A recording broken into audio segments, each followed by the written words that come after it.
Assalamualaikum warahmatullahi wabarakatuh. Pada pertemuan ini kita akan belajar bersama-sama tentang reproduksi pada tumbuhan. Pada video kali ini kita akan membahas tentang reproduksi tumbuhan secara umum terlebih dahulu, yaitu secara umum cara reproduksi pada tumbuhan dibedakan menjadi dua, yaitu vegetatif atau aseksual dan generatif atau seksual. Apa bedanya di antaranya? Vegetatif itu tidak diawali dengan peleburan gamet atau tidak diawali dengan pertemuan antara sperma dengan ovum. Bagaimana caranya? Ia bereproduksi dengan cara menggunakan bagian tubuh induknya. Reproduksi vegetatif sendiri, sifat anakannya sama persis dengan indukannya. Dan reproduksi vegetatif pada tumbuhan dibagi menjadi dua, yaitu vegetatif alami dan vegetatif buatan. Sedangkan reproduksi generatif yaitu reproduksi yang didahului dengan pertemuan gamet. Pada tumbuhan, alat reproduksi generatifnya berupa bunga atau strobulus. Sifat anakannya, karena reproduksi generatif itu melibatkan dua individu, maka sifat keturunannya adalah kombinasi atau perpaduan dari dua sifat induknya. Pada video kali ini, saya akan membahas tentang reproduksi pada tumbuhan Angiospermae dan Gymnospermae. Langsung saja, tumbuhan Angiospermae yaitu tumbuhan berbiji tertutup. Reproduksi pada Angiospermae bisa terjadi secara vegetatif maupun secara generatif. Alat reproduksi generatifnya adalah bunga, sedangkan vegetatifnya sendiri dikelompokkan menjadi dua, vegetatif alami dan vegetatif buatan. Vegetatif alami berarti terjadi dengan sendirinya, sedangkan buatan itu umumnya dibantu oleh manusia. Contoh-contoh reproduksi vegetatif alami pada Angiospermae adalah yang pertama dengan menggunakan rizoma atau akar tinggal. Anak-anak pasti pernah melihat ada jahe, lengkuas, temulawak, kunyit. Nah, apa yang kita lihat itu sebenarnya adalah rizomanya atau akar tinggalnya. Kemudian ada umbi lapis. Umbi lapis merupakan alat reproduksi pada bawang merah, bawang putih, kulit, dan sebagainya. Sedangkan pada tanaman stroberi, pegagan, atau beberapa macam rumput, alat reproduksinya berupa stolon. Teman-teman pasti pernah melihat ini ya. Ini namanya adalah tunas aksentis atau tunas yang ada di daun. Ketika dia sudah mature atau sudah cukup untuk mampu berhidup sendiri, maka tunas aksentis ini akan jatuh ke tanah dan dia akan membentuk individu baru seperti ini. Kemudian ada juga umbi batang. Tanaman yang reproduksi vegetatifnya menggunakan umbi batang adalah ubi jalar, kentang.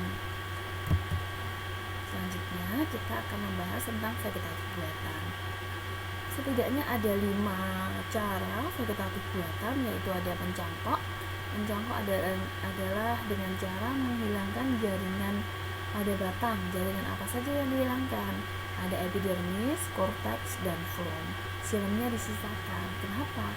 Karena silem berfungsi untuk mengalirkan nutrisi, mengalirkan air, sehingga nanti pada bagian yang dikupas akan tetap terjadi pertumbuhan jaringan-jaringan meristemnya untuk membentuk akar. Cara yang kedua adalah disetek atau dipotong batangnya, kemudian bisa langsung ditanam. Biasanya terjadi pada singkong, mawar. Selanjutnya merunduk yaitu membenamkan bagian batang tumbuhan ke dalam tanah seperti ini. Nanti jika di sini sudah tumbuh akar, maka ini bisa ditebang sehingga dia menjadi individu baru. Ada pula okulasi atau menempel. Ketika satu batang tanaman ada mata tunasnya ini dilepas, kemudian disisapkan mata tunas baru dari tumbuhan lain, kemudian diikat. Maka nanti ini akan menghasilkan buah atau tanaman dengan variasi yang baru, perpaduan antara tanaman asal dengan tanaman yang ditempelkan. Selanjutnya, reproduksi generatif pada Angiospermae, alat reproduksinya berupa bunga. Alat reproduksi jantannya berupa benang sari, sedangkan alat reproduksi betinanya berupa putik. Kita akan melihat bagian-bagian bunga lengkap terlebih dahulu. Kita awali dari organ reproduksi betinanya, ada putik, di mana putik sendiri dibagi menjadi kepala putik sebagai tempat melekatnya benang sari atau tempat jatuhnya benang sari. Kemudian ada tangkai putik, dan yang terakhir ada bakal buah dan bakal biji. Sedangkan ini adalah benang sari yang terdiri atas kepala sari dan tangkai sari. Kemudian ada kelopak bunga yang berfungsi untuk melindungi bunga saat kuncup. Ada mahkota bunga yang sangat cantik, ini berfungsi untuk menarik serangga.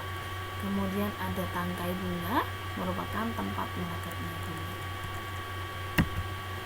Tahapan reproduksi generatif pada Angiospermae itu terdiri dari polinasi atau penyerbukan, fertilisasi atau pembuahan, penyebaran biji, dan perkecambahan.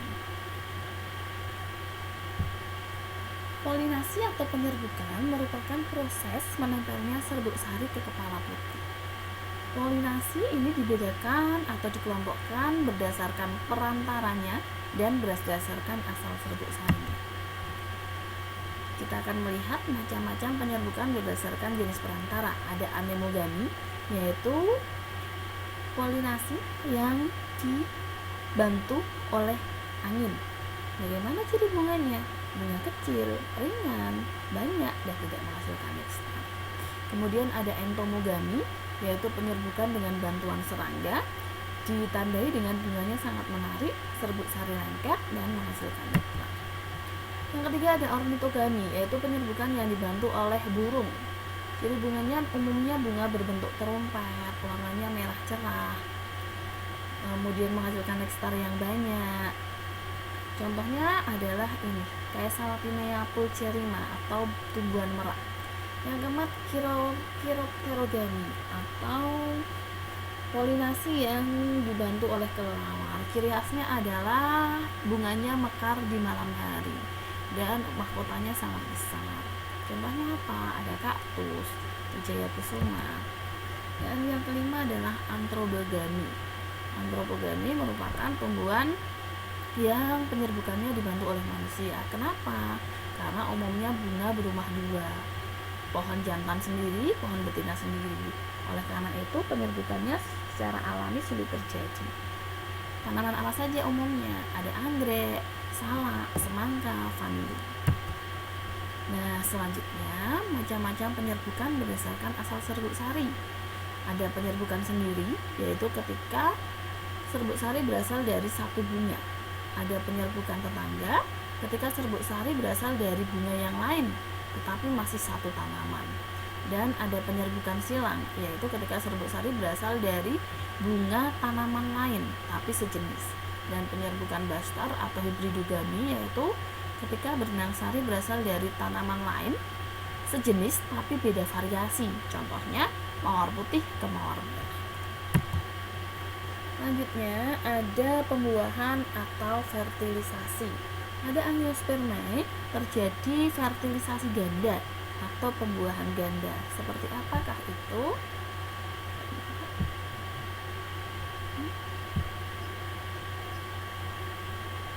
Sebelum ke pembuahan, kita akan melihat terlebih dahulu tentang perkembangan gamet atau gametogenesis atau proses pembentukan gamet jantan.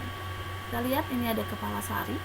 Di dalam kepala sari itu ada serbuk sari yang berisi mikrosporosit. Ini akan berkembang menjadi mikrospora. Mikrospora akan membelah secara meiosis membentuk inti vegetatif dan inti generatif. Kita lihat sekali lagi ya.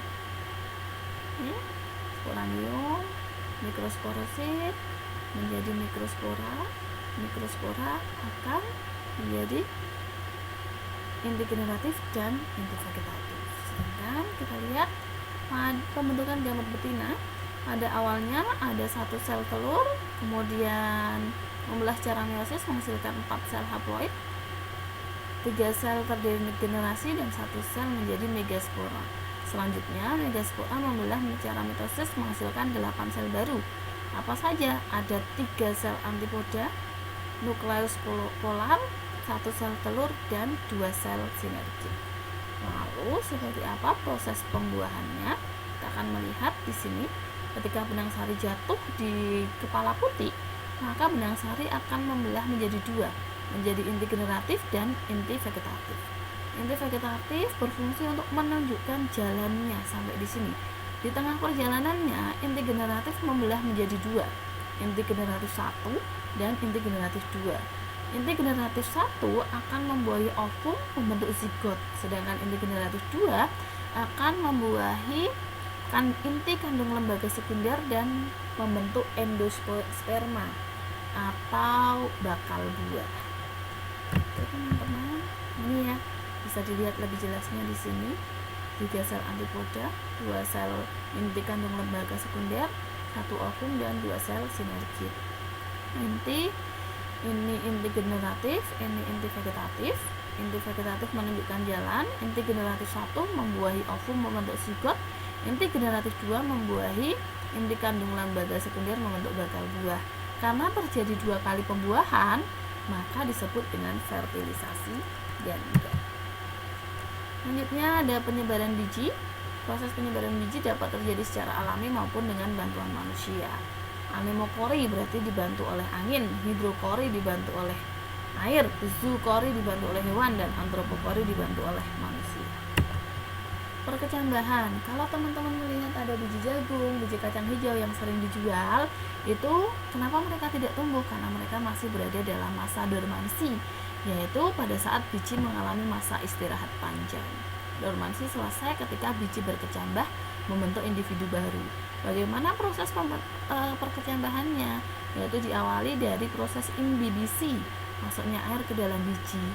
Ketika imbibisi selesai, maka biji menggelembung, kulit luarnya terkelupas dan akan membentuk tunas baru.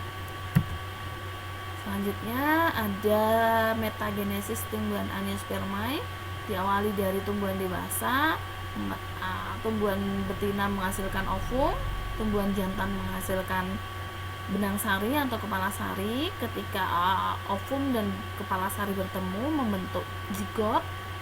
Zigot akan menghasilkan biji berkecambah akan menghasilkan individu baru. Baik, pada video kali ini kita cukupkan sampai di sini untuk reproduksi pada Gymnospermae, tumbuhan paku dan tumbuhan lumut. Bisa dilihat pada video berikutnya. Assalamualaikum warahmatullahi wabarakatuh.